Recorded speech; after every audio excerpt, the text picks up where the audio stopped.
Why did you drive like that, you fool? We might have been killed. Worse than that, monsieur. We might have been caught. Caught? By whom? Those men you spoke to? They are not men, monsieur. They are dead bodies. Dead? Yes, monsieur. Zombies. The living dead. Hello again and welcome back to Bad Movie Review. Today I'd like to give you some travel advice. If you find yourself in 1932, don't go to Haiti. It's full of zombies. At least according to White Zombie, the 1932 classic, which runs about 67 minutes. Now, the plot here revolves around the French residents in Haiti, because at the time it was controlled by the French. Mr. Beaumont seeks the aid of a local witch doctor of sorts to steal the lovely Madeleine away from her husband, her fiancé rather, soon to be husband. The cunning Legendary, also known as Murder, however, has plans of his own and quickly enslaves the girl as a zombie under his own command. I know you're thinking, that sounds stupid. Well, you're wrong, because it's freaking awesome. This movie's a classic. It's an early use of zombies in film, and it uses the classical voodoo zombie as opposed to the walking, shambling dead. Now, people call them the walking dead because they were given poison that would make them look dead. People would bury them, and then somebody would come along, dig them up, and tell them what to do later.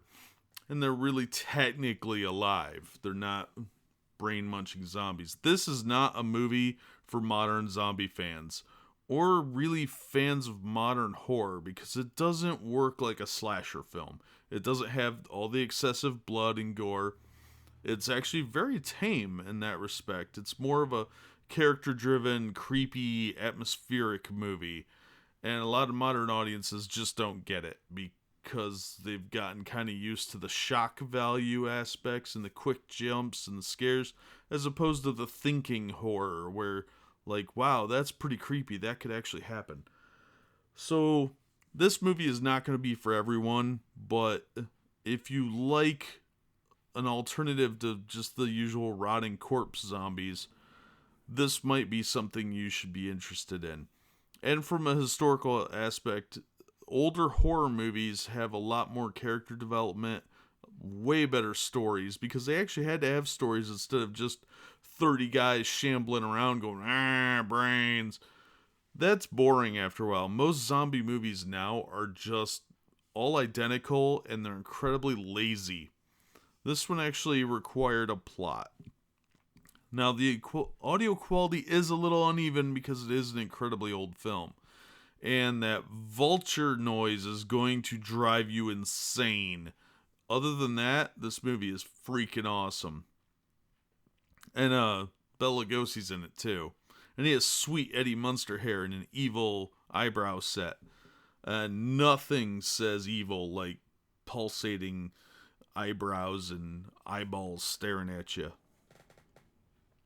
And let's not forget that, the unibrows are universally evil, I think. We can all agree. And one of the zombies, big muscular former executioner, has a big giant unibrow, and he looks sort of special needs. I thought it was kind of creepy. It's the kind of thing that'll haunt you.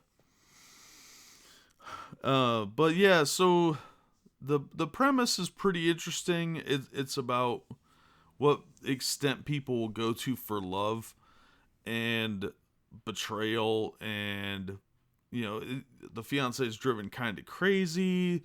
You got this crazy pseudo witch doctor, more of a voodoo practitioner, controlling people, manipulating things for his own ends. There's a lot jammed in there in that 67 minutes. And you only really ever see one black guy, although you will see a couple of guys that might be in blackface. But that was pretty normal at the time, so try not to get all freaked out and worked up over it. Now, mostly the zombies are done for slave labor.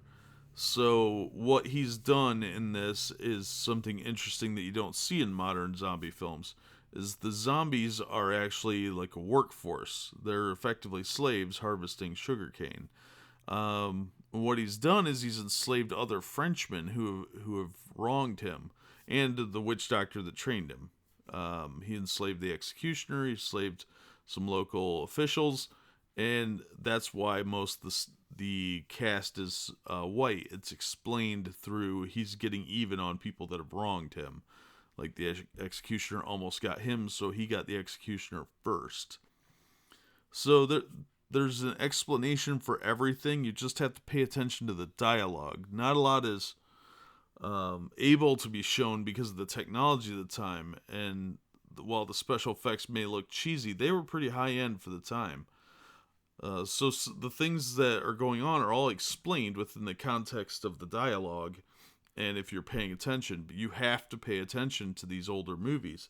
It's not like new ones where I could walk out of the room for 20 minutes making a sandwich and taking a crap and just miss some random people being eaten that have no character development. This is a character-driven piece.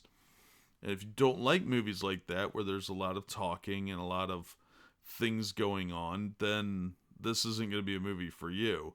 And in that case, it's your loss, honestly, because this is a very good zombie movie and a very good older movie. A lot of movies from this time were not that good, but this one was actually surprisingly good. And I recommend it for any fan of real horror films and any Bela Lugosi fan. I know modern audiences really don't like this stuff, and that just says a lot about culture and taste and how far we've come from storytelling, because this one is very good story. It's very interesting, and you don't see that with modern films, and I think that's a shame, because the resurgence of zombie films has really been diluted with just these slasher films and the gore, and it's just lazy. Whereas this is doing something completely different, and it predates the rush of the rotting corpse zombie and has a more grounded, realistic story potential, because it's really more about people that are being manipulated into doing someone else's will. Yeah, there's the magic element, but at the same time, if you've ever read Serpent and the Rainbow, it really is possible to be drugged into like a zonked out state where you're just following commands other people give you, like actual voodoo zombies would be.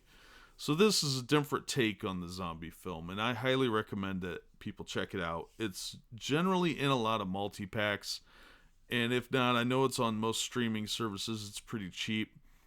I wouldn't pay more than $5 or $6 for it unless it's in a multi-pack, because you can usually get it streamed pretty cheaply. And since it fell into public domain several years ago, it's probably on YouTube or one of the other, like Daily Motion or one of the other streaming services. So it's out there, it's readily available, and it's fairly inexpensive. So if you like real horror films, you like Bela Lugosi, this is for you. If you're a zombie fan, you like the rotting corpse running around chewing on people, this is not your film. That doesn't happen in this. There's really no on-screen violence per se. In that sense, there's barely any actual violence. There's just a lot of running around and talking, with a few people falling off a cliff every now and then. But I highly recommend this one. Check it out. It's a classic. And we'll wrap it up there. I've been rambling now. So if you take time, check out some of the other reviews and let us know what you think. Thanks for listening.